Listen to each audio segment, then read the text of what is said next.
Hello, everybody. It's me, Jonathan Coulton. How are you? I know you can't answer.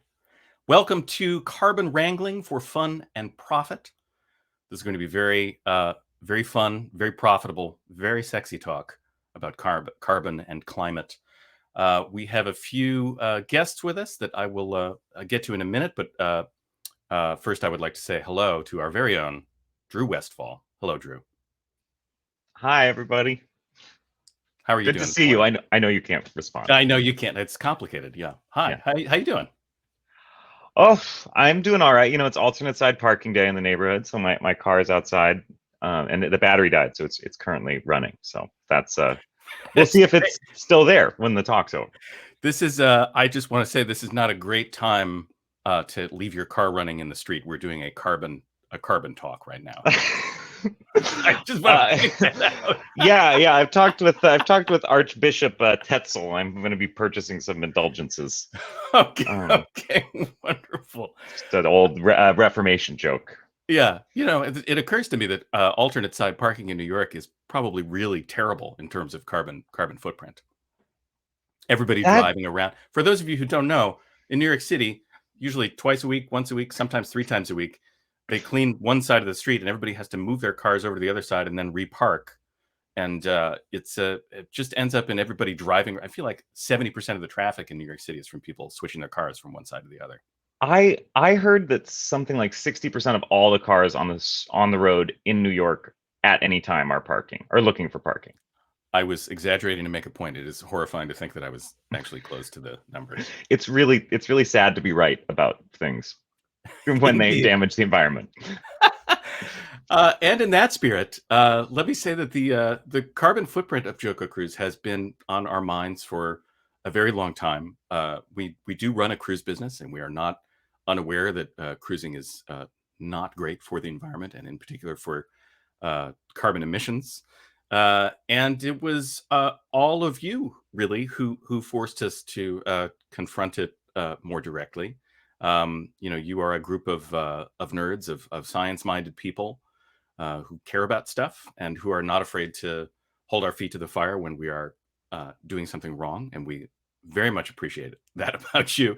And enough of you asked what we thought about that and what we were doing about it that we finally had to get past that stasis that I think a lot of us have spent way too long in, where it's a problem, but you don't really fully understand it. You don't know how serious it is. You kind of push it off thinking about it. It's uncomfortable to think about. Even if you don't run a cruise business, perhaps you struggle with this. And so we decided to get serious about thinking about these things and learning about these things. And we wanted to dive a little deeper.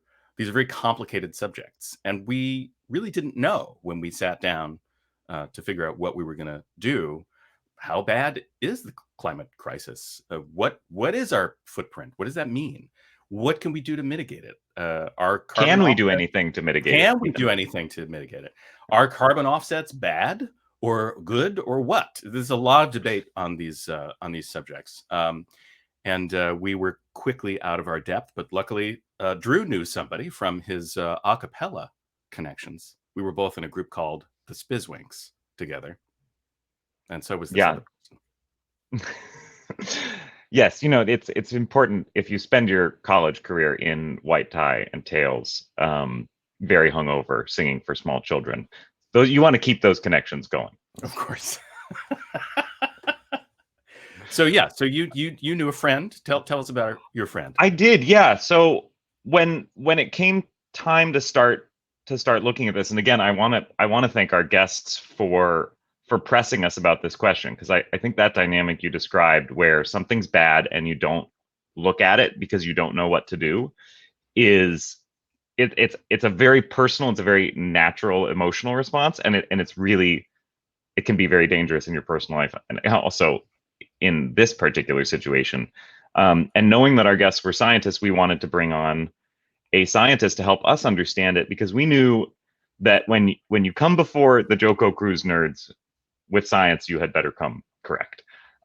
So we talked with Eli, who's a climate researcher at Oxford University, and he's just working to add as many letters and titles to the end of his name as possible there. And he helped us write a very comprehensive white paper. So I'd love to introduce Eli, who's going to be here to help us talk through this today. Hello, Drew, Jonathan. Hi, I'm thrilled Eli. to be here to talk more about alternate side parking and maybe carbon as well. Thank you for having me.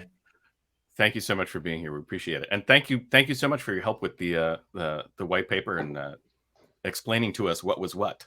It's really the difference between where we started and where we ended up is vast, and we owe all that credit to you. So thank you. Well, my pleasure. Thanks for giving me the opportunity. And we would also like to expand on this learning a little bit today, and maybe bring all of you along with us on the same kind of journey that we went through in asking these questions. And to help us do that, we brought another guest on. I would like to introduce, he is a senior research scholar at the Center on Global Energy Policy at Columbia University. This is Dr. Julio Friedmann. Greetings and salutations. It's a delight to be here. Thank you, everybody. Thank you so much for being here. And I should say, Dr. Friedmann has insisted that I call him Julio. So I will do that in the future. But just so everybody knows, I'm not just rudely dropping his doctor title, because I don't do that. You tell me your title, it sticks with you until you tell me a different title. And I've been told Julio. So hello, Julio, and welcome. Glad to be here. I have to start by talking about alternate side parking, because I lived in LA and we had to do the same thing. And Yes. my car was so crappy and old when I was a student, we had to literally push it across the street every 2 days. The good news was that was good for the environment. I mean, talk about insult to Ford injury. Galaxy. Geez, it was like... You pushed a 66 Ford Galaxy back and forth across the street? That's yeah, like it slept 8 under the hood. It's a big car. And my wife and I forged bonds in those days that last, Of course. So we're gonna have some fruitful discussion a bit later, but we're gonna start with a little presentation that Julio is going to give us on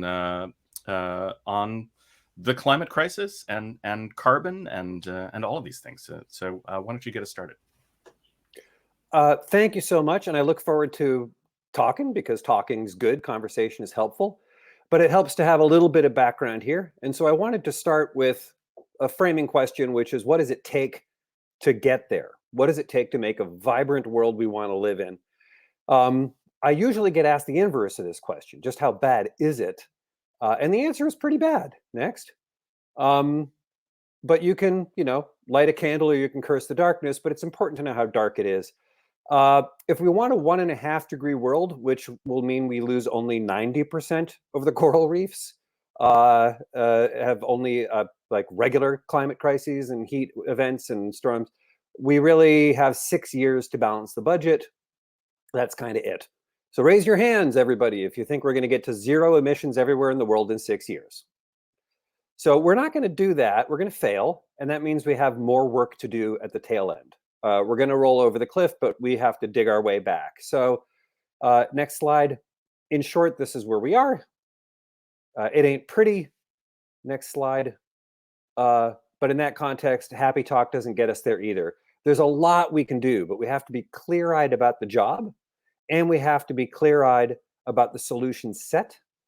So I like to talk about what it takes, not what we should do, but what we can do. Next slide. So let's start with the basics. We need to count. If we can't do arithmetic, we're going to end in the wrong place for real.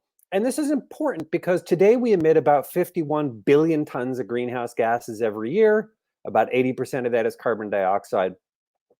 We have to go from 51 billion to zero. This is Bill Gates's framing. That is a tall order. Next slide.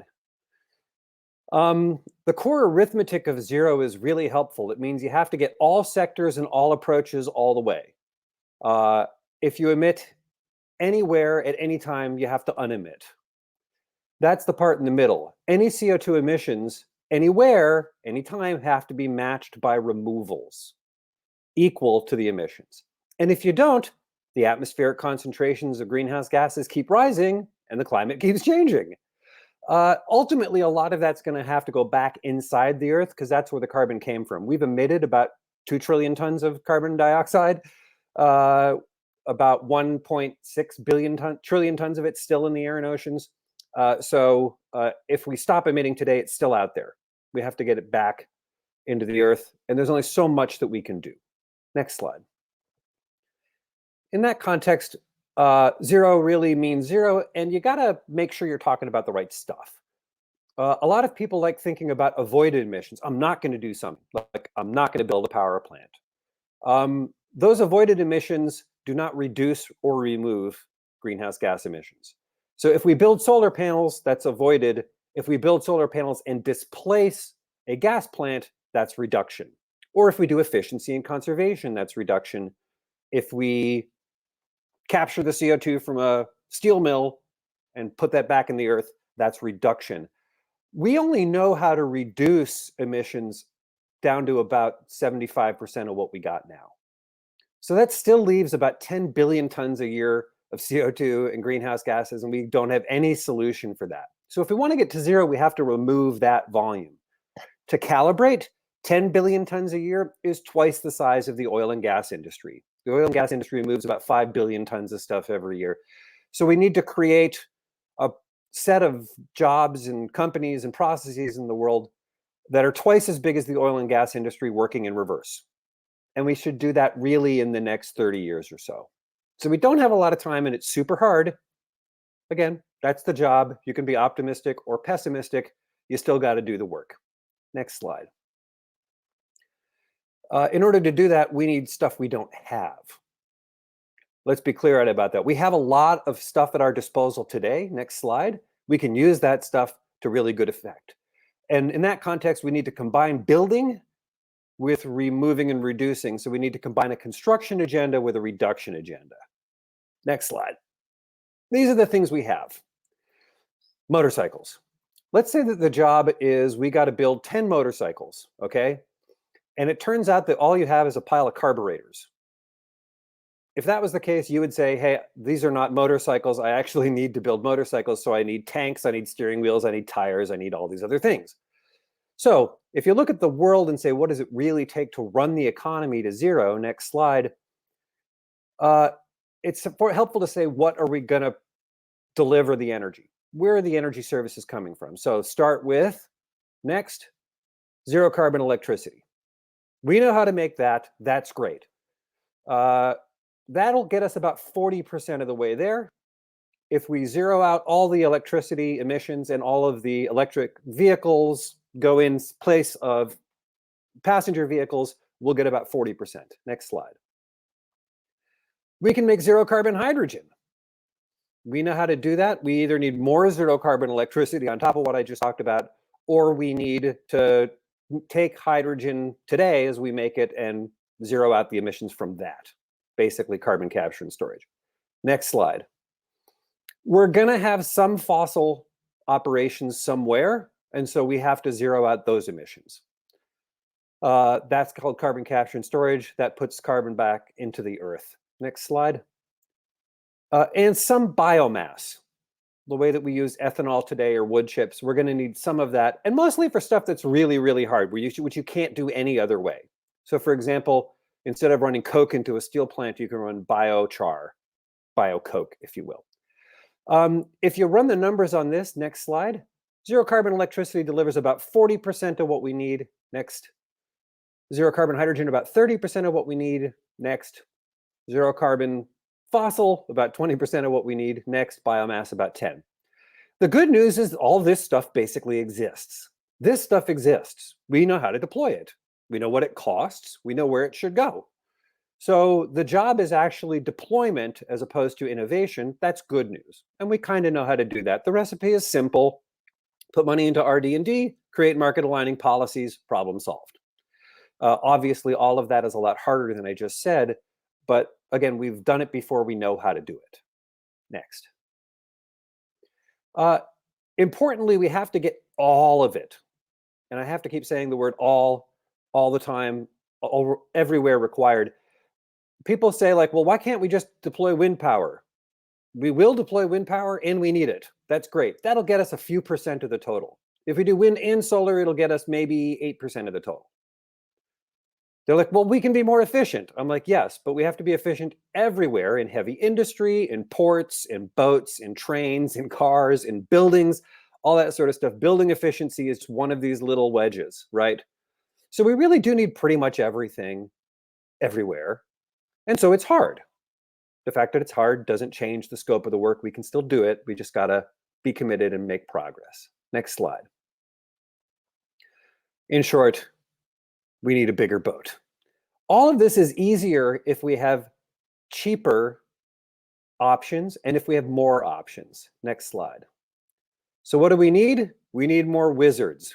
We need people inventing stuff that doesn't quite exist yet, or improving stuff that does exist to make it cheaper and easier to get the job done.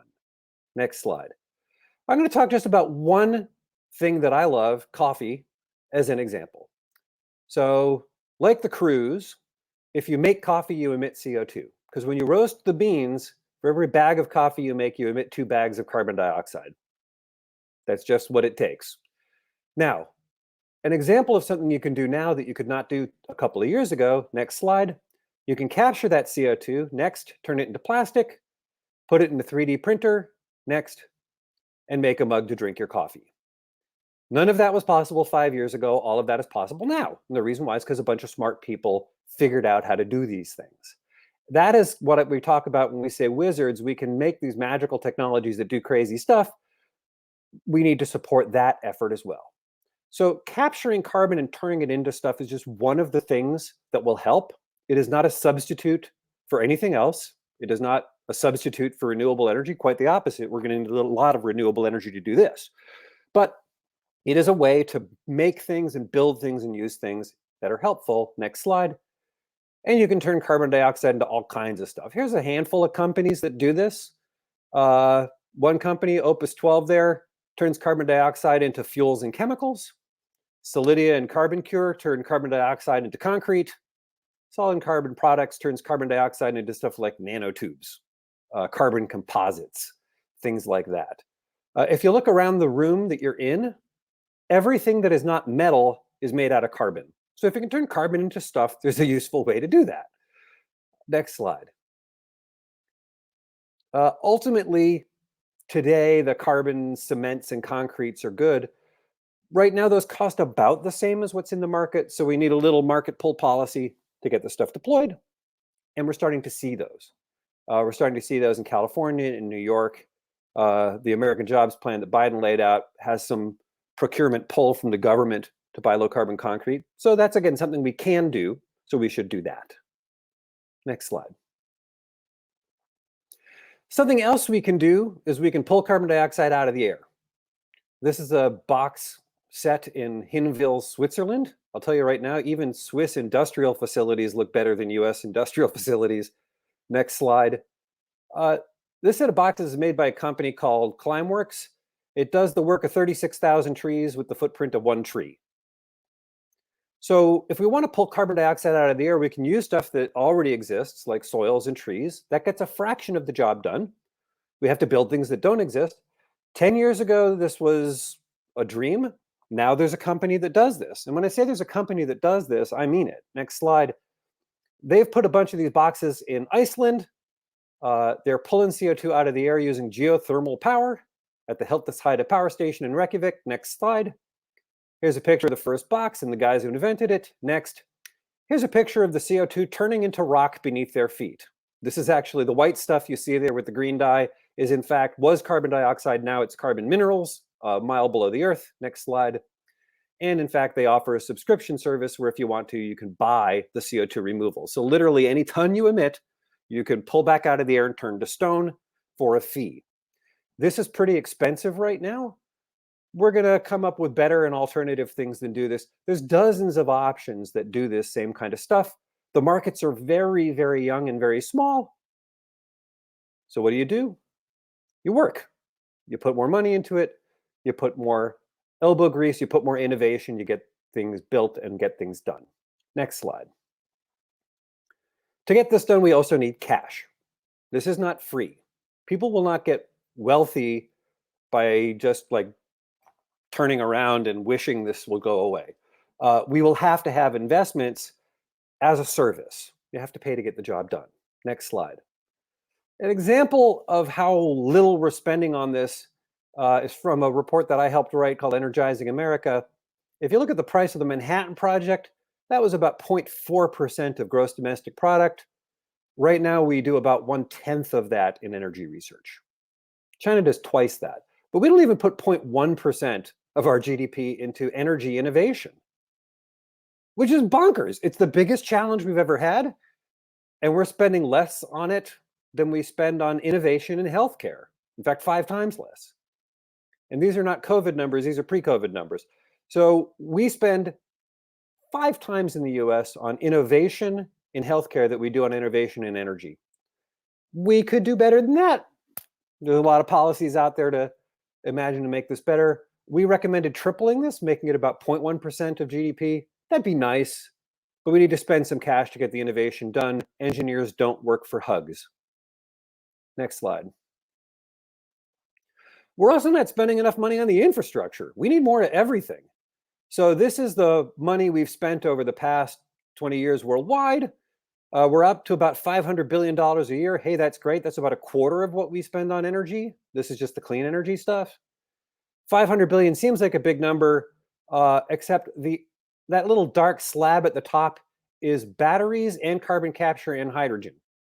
So about 1% of the total spending is on stuff that we know we need at an enormous scale. About 50% of solving the problem, we've spent nothing on it so far. We need transmission lines, pipelines, fueling stations. We need more green generation, more renewables by huge volumes, more efficiency, more reduction, more carbon capture, more electricity storage, more hydrogen storage, more CO2 removal. We need all of this. We're not spending close to the job.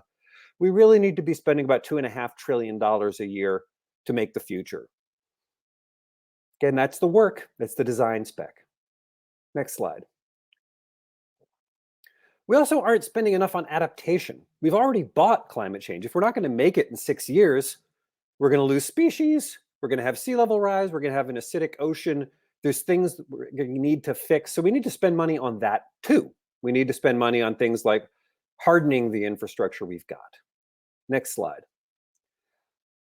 It is also the case that money and wizards are not enough. We need artists, what I call bards here. If this is really about hearts and minds around the world, we're not putting enough money and effort into this either. I don't think it's easy to find songs about climate change. I don't think it's easy to find plays about energy infrastructure. Like we got nothing on that, but we had that in the public works projects of the 30s. People wrote songs about dams.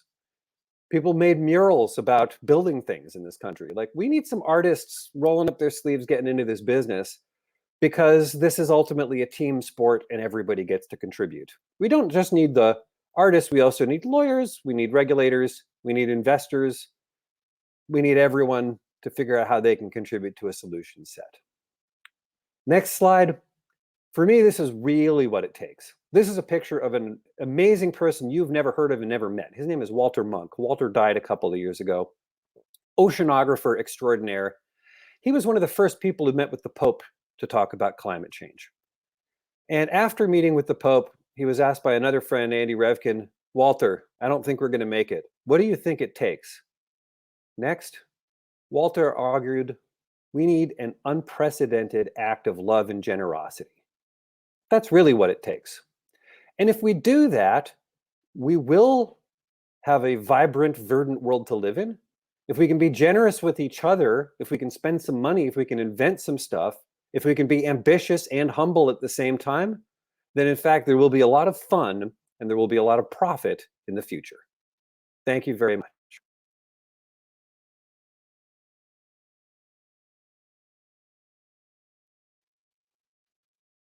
Hope you all enjoyed that. that was Wow. extremely That was great. edifying. Thank you very much. I am always struck I had the opportunity to go to a couple of these conferences where smart smart scientists and entrepreneurs give presentations on stuff. And the note that I keep hearing, that I've heard for years from climate scientists, is actually a very encouraging one, which is that, yeah, it's really bad, but we can fix it. It is within our grasp. We know what to do, and we just have to do it. And that is for me, it is a very reassuring thing to hear. Not in the sense that, oh, well, somebody will take care of it, no, I don't have to worry about it, but that the idea that this is just a nuts and bolts problem, and it just takes a bunch of money and a bunch of effort, and it can be fixed. Mm-hmm. That is, right. I'm always grateful to hear that message. So when I talk to people about climate change, I either usually put it in terms of weight loss or cleaning your room. So you have kids. At some point, you're like, you have to clean your room. The first thing your kids say is, no, I don't. My room's fine. We lost like 20 years to that for climate. Right. We don't have to do anything. Then you say, no, you have to clean your room. Your kids go into their room, and they play with their favorite toys. We've been doing that for like 10 years. But at some point, they start picking stuff up off the floor. They put it on the shelves. They make their beds, and then they say, I'm done. And then you say, no, you're not. You still have to vacuum.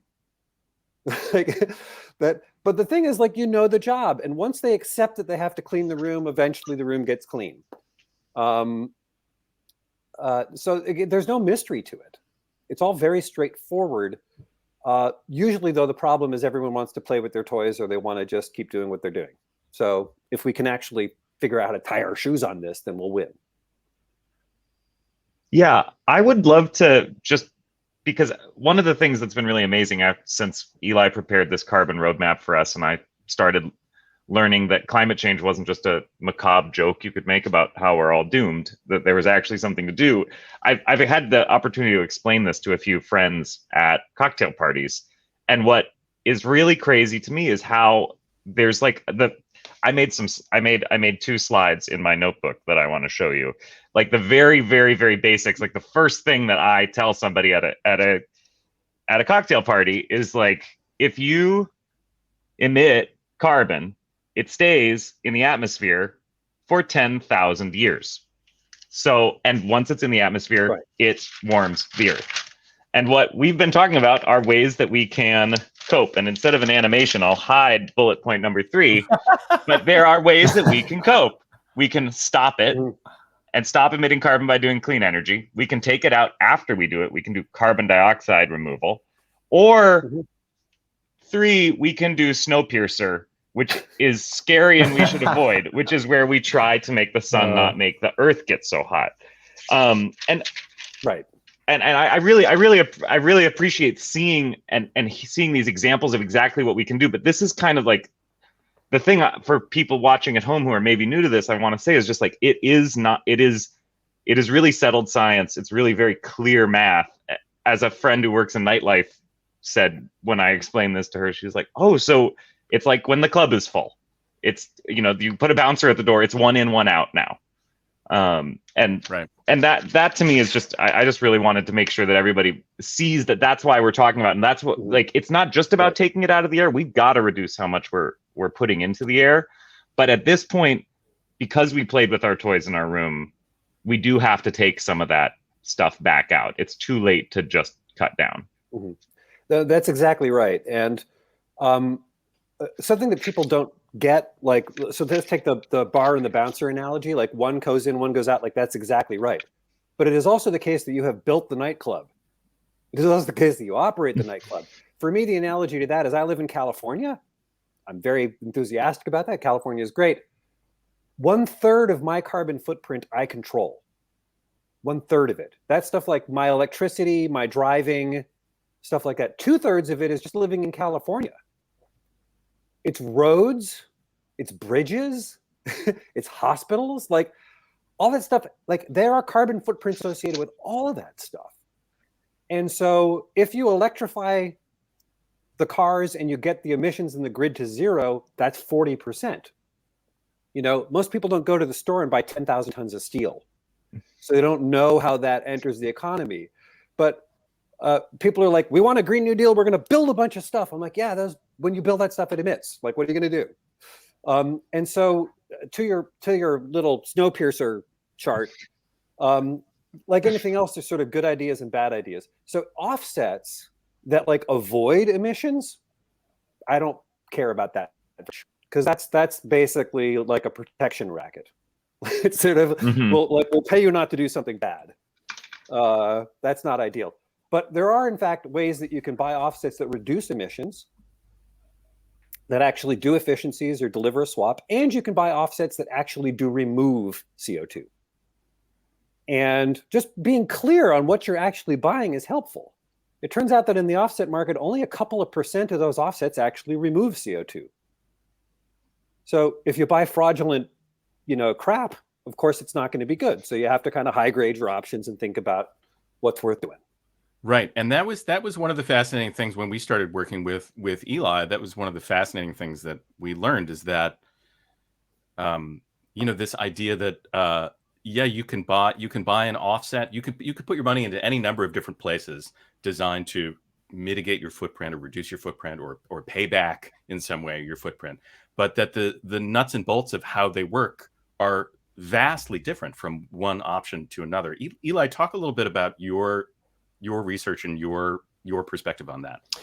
Well, that's right. It's a massive array of options. And I think ever since offsets or carbon credits kind of came on the scene in 2006, there were some early accusations, to go back to Drew's Protestant Reformation allusion, to carbon offsets being indulgences, a way to sort of pay to get out of jail free. And I think Julio laid it out well, that there's this idea of avoided emissions, which is a bit suspect. You're kind of paying someone to not do something. And the question is always, well, were they going to do that thing?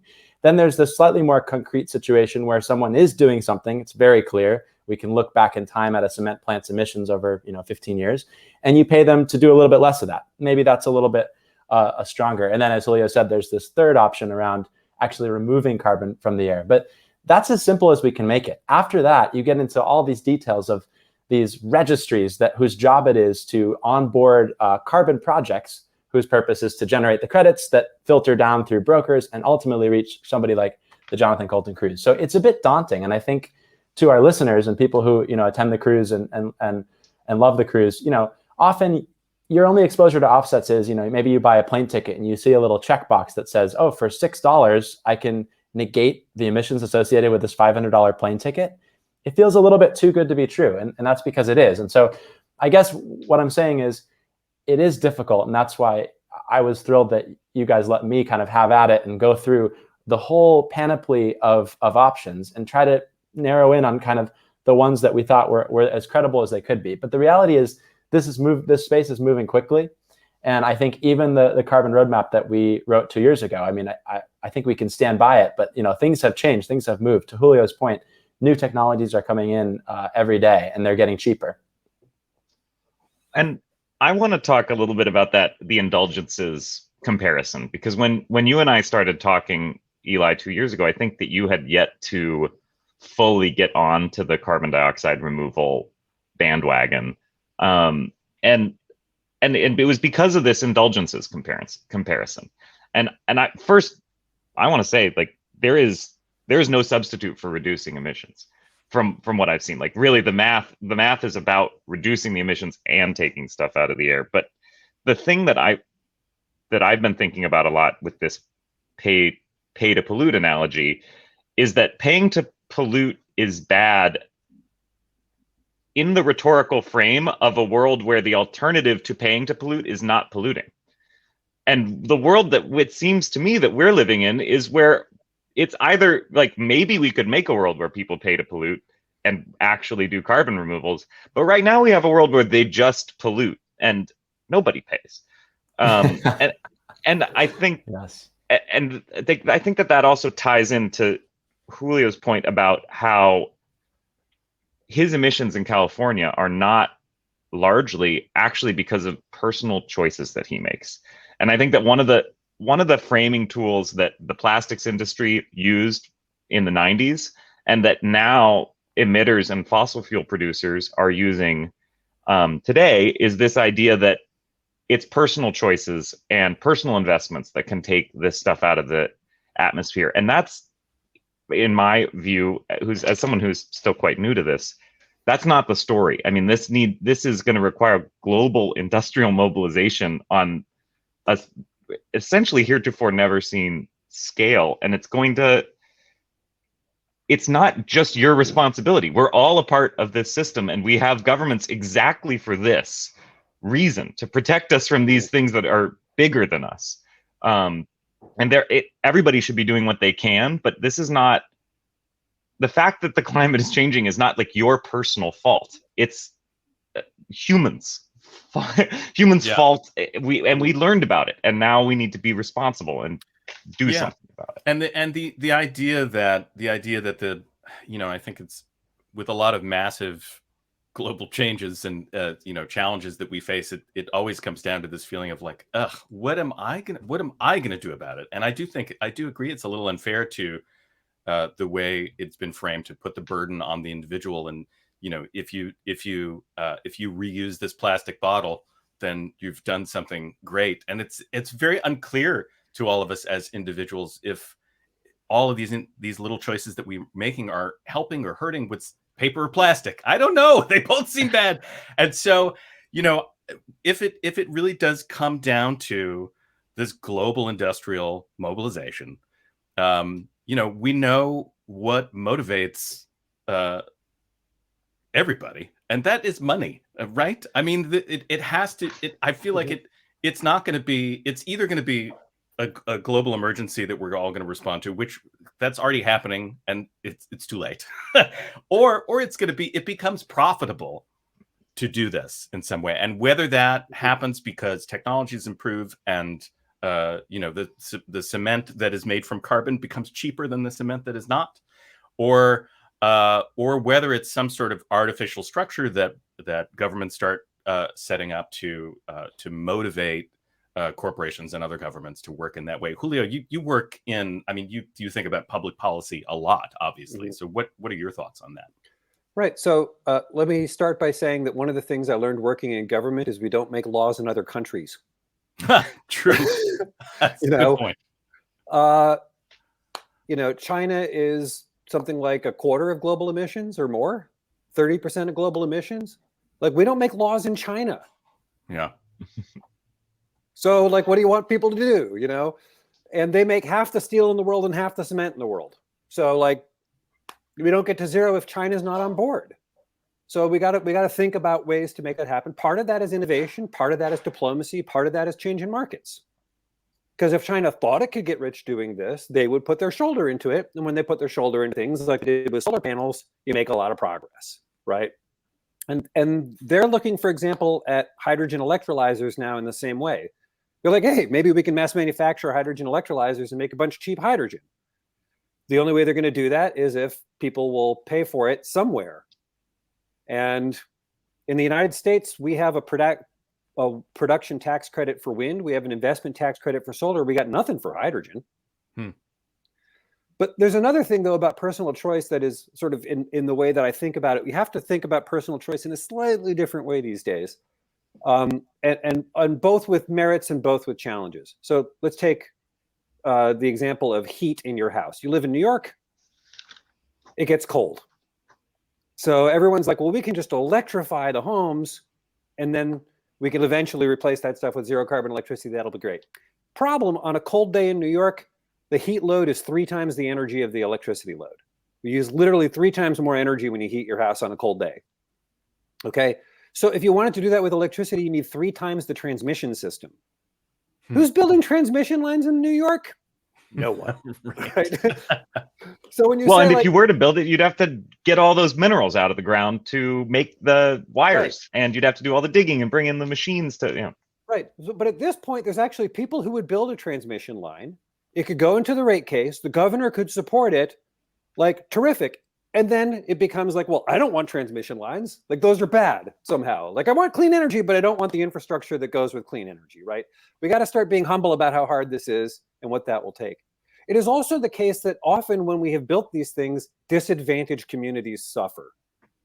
That is very much true. That is not like some so when you say like, hey, we want to build a bunch of offshore wind and have the transmission bus bar come in through your part of Brooklyn, a whole bunch of people are like, I don't want that to go through my part of Brooklyn. Right. Right. And again, that's a fair complaint, but we can't get to zero if we don't do some stuff. So we have to be pretty inventive about how we solve these very simple problems, like where do you put the wires?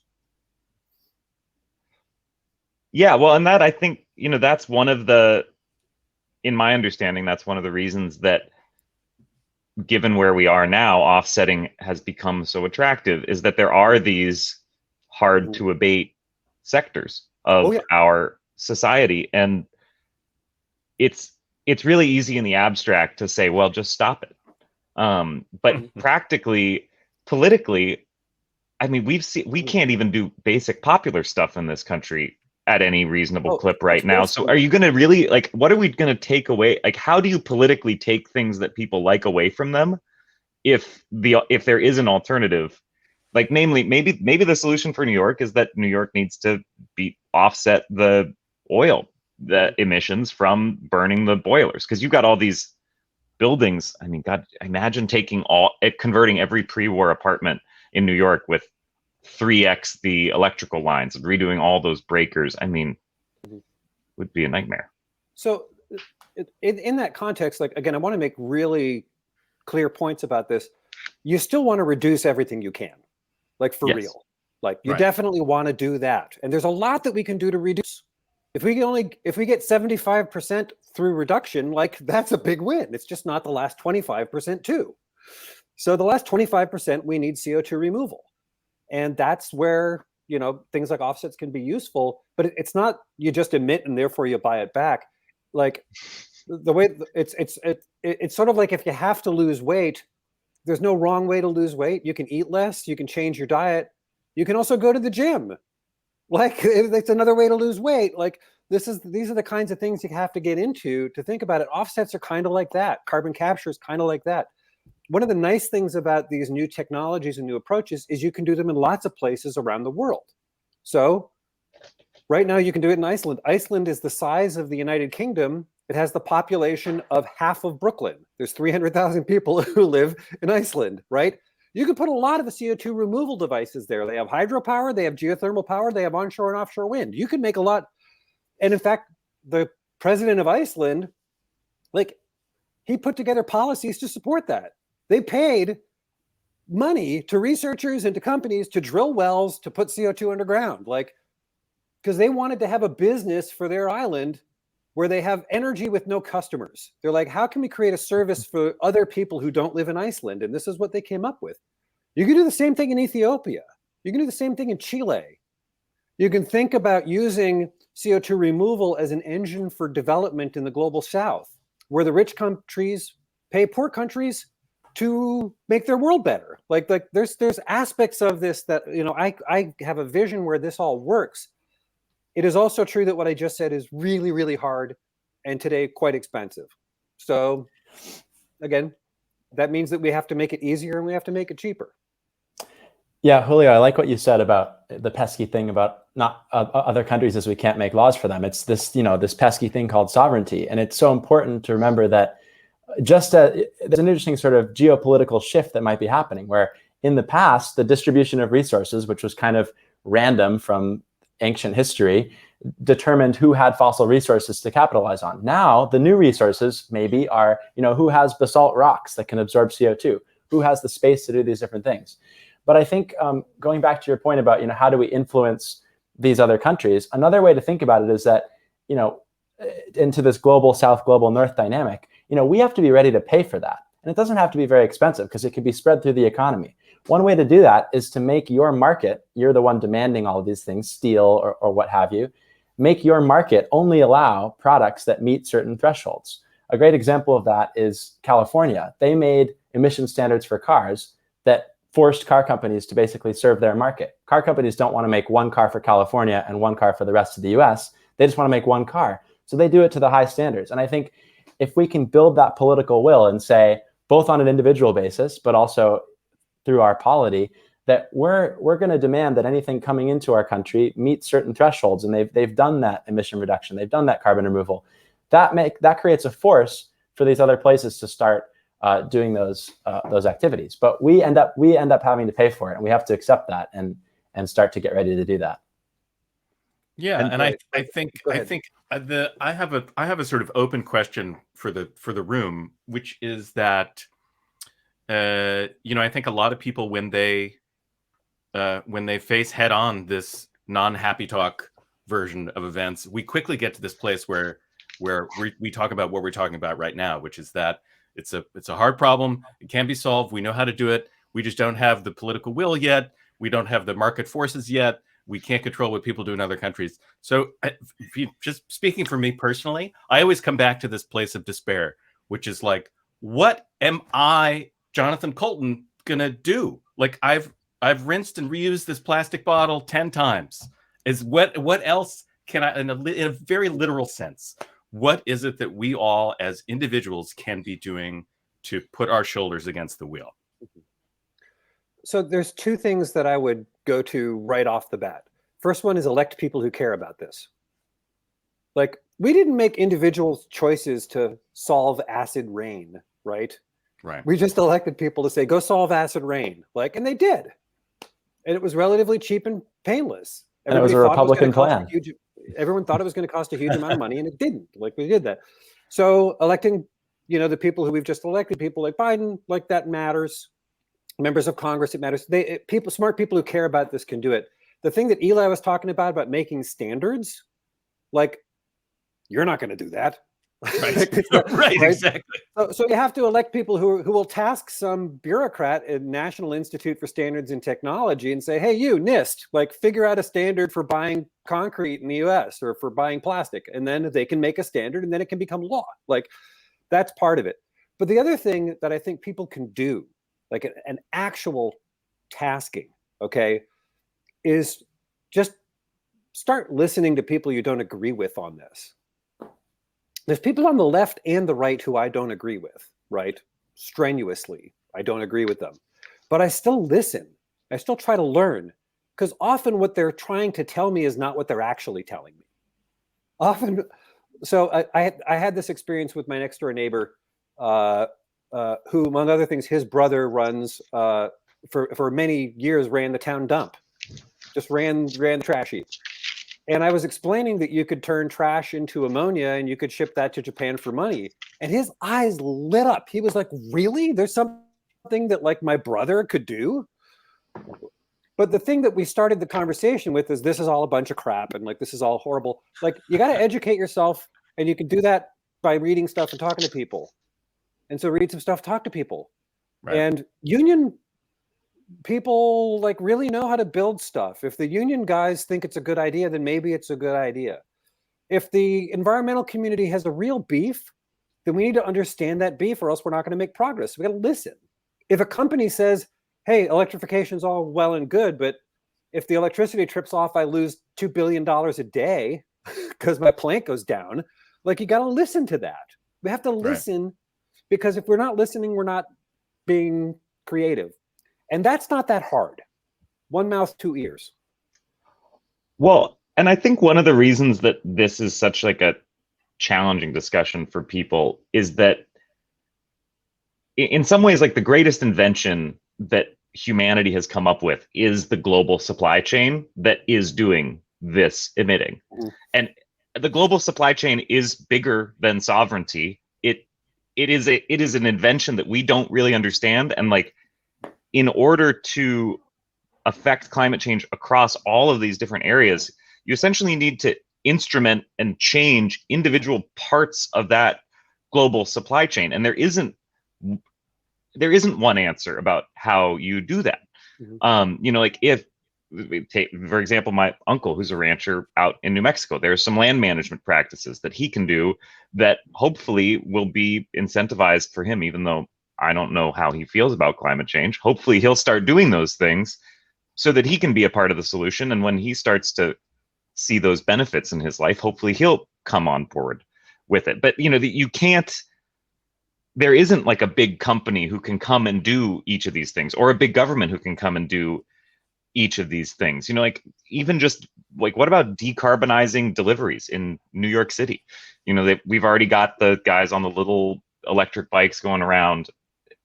I think there's just so many different arenas and so many different approaches. It's not about one thing. It's not just about incentives and capital. It's not just about governmental intervention. So I'm sorry, you've got my nerd on, and I'm going to have to take a little bit of time on this one. So let's talk about delivery in New York, okay? Oh yeah, Because that's a great way to sort of get into it. Like, so people get electric bikes, the local delivery is done, and Amazon is now buying these vans that run on electric power, right? These battery. Yeah. So that's like progress. That's good. That reduces pollution. It makes the air better, and it does reduce emissions straight up. Terrific. Okay. Are you making zero carbon electricity in the state yet? No, not yet. Who's going to do that? Like Con Ed. So Con Ed has to be a partner in this. Like, even just to get that part, like they have to be friends and figure out how to make it work. Okay. But everything that came into New York was on a long haul truck that ran on diesel fuel, or on a ship that ran on bunker fuel, or on a plane that ran on jet fuel, right? So zeroing out that stuff is also hard, but also doable. And I wanted to use this example because it's a way to get back into ships and cruises, right? Because someday we're going to have zero carbon ammonia fuel at ports. There will be one in Port Authority, there will be one in the Bahamas, and there will be a fuel cell ship that you can rent to run the cruise, right? And we will make zero carbon hydrogen, and you can actually do that, okay? That does not mean you do nothing for the next 20 years. Like, there's still lots that you can do to decarbonize every other aspect of the cruise. That part will take a while, but in the meantime, you can think about how to reduce the footprint through a combination of reduction and removal elsewhere, right? But flight shaming didn't work. We had 2 years where we ran the experiment. We tried to get people to just not fly. That failed. COVID worked. COVID stopped flying. It's true. But that's like, we don't want to run that experiment again. And it's also not sustainable. We're already seeing the numbers of flights going back up. Like, people are going to start flying again. Flight shaming doesn't help, just makes people feel bad. It doesn't actually solve anything. The voluntary market's about 3% of what you can get. Everything else got to get done through a government. But you have to, somebody out there has to say, hey, I want a hydrogen cruise.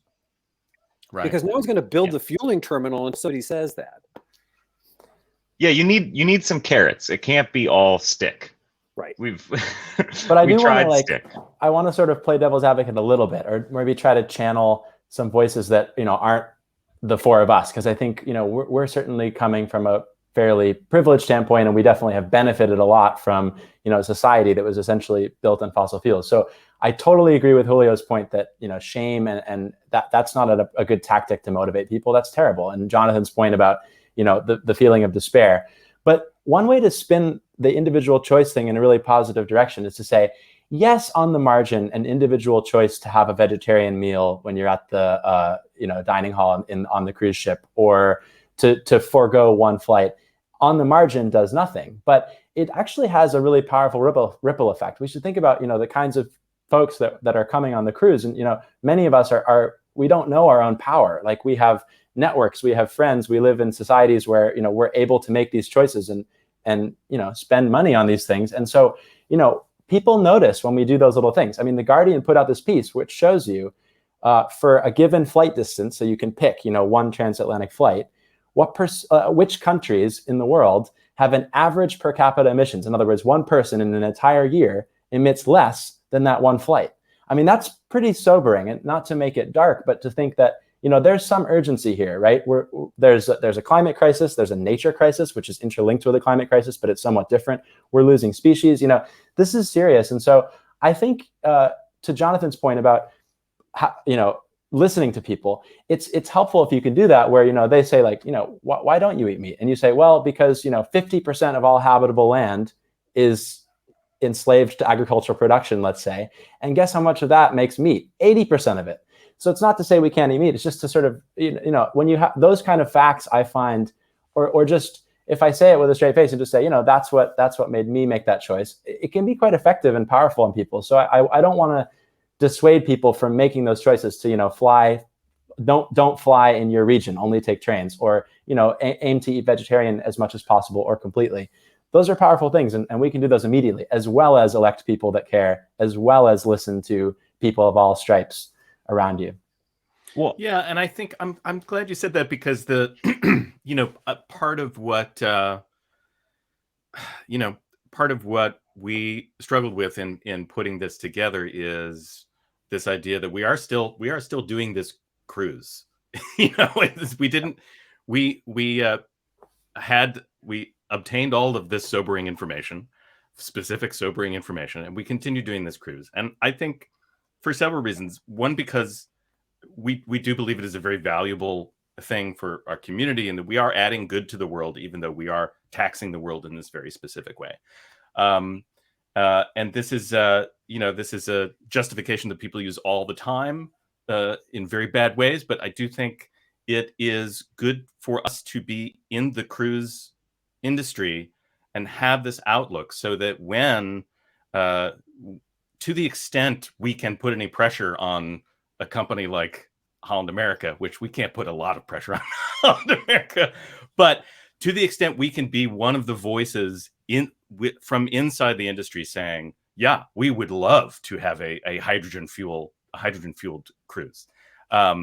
We hope that that's helpful. And the third thing is that, going back to what Drew said about bringing this info to a cocktail party and sort of tagging what you said, Eli, I think that the more we are individually informed about the truth of what we are doing and what we are facing and how our choices figure into that, the more we can bring that conversation to other people. And I think that it's very boring and hand wavy to say, but a raising of awareness is desperately needed. And I think the more we educate ourselves about this and then talk about it at cocktail parties, the more we'll accelerate. Not boring, not hand wavy at all. The most important thing, again, step one, you have to acknowledge you have a problem. You got to actually talk about it. Right. Talking is good. Use your words. Right. And for the parts that you really can't solve any other way, for that irreducible fraction of very, very hard stuff, again, there's still stuff we can do. One of the things that people say to me is like, don't you know that trees exist? I'm like, yes, I know that trees exist. And we can, in fact, increase the forest cover in the world. There's good ways to do that. There's stupid ways to do that, but there's good ways to do it too. That's part of the job. You can put more carbon into soils too.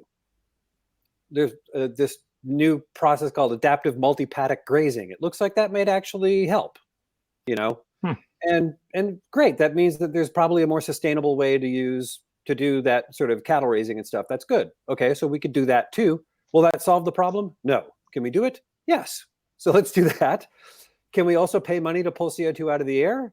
Can we make biofuels and capture the CO2 from that and reduce the emissions? Can we start mineralizing rocks with carbon dioxide? Yeah. There's all these things that we can do in the meantime. Yeah. And until it exists, you can't buy it. So we better make it exist. Right. Well, we're getting close to the end here, so I think we should start wrapping up. I want to, Drew, did you want to say something else? I'm sorry. I did have one closing thought I wanted to share, kind of on your point about the cruise business and making change from the inside, which indeed is kind of a problematic idea. But it is worth noting that, at least in our experience, despite the fact that this call has been us talking about incentives and global supply chains, we're like the biggest hippies involved in the cruise business, as far as we can tell. I want to kind of acknowledge the hippies. Like, it's not all about, and that's not even the right way to frame it. Like, it's not all about capital and incentives. The math doesn't care about our political system. The math needs us to reduce our emissions and put carbon in the ground. And when we talk about incentives, that's because to us, that seems like the way that it's going to happen. But what's really important is that it happens. And yeah, the profit motive speaks to the right wingers in this country and to a lot of just Americans generally. But that isn't the only way to look at it. Like, what's important is that we do the work. And yeah, I mean, on the subject, on wrapping up, I do want to say thank you so much, Julio, for being here and for walking us through some of this. I wish we could keep talking. I had some questions about the movie Waterworld that we didn't get to.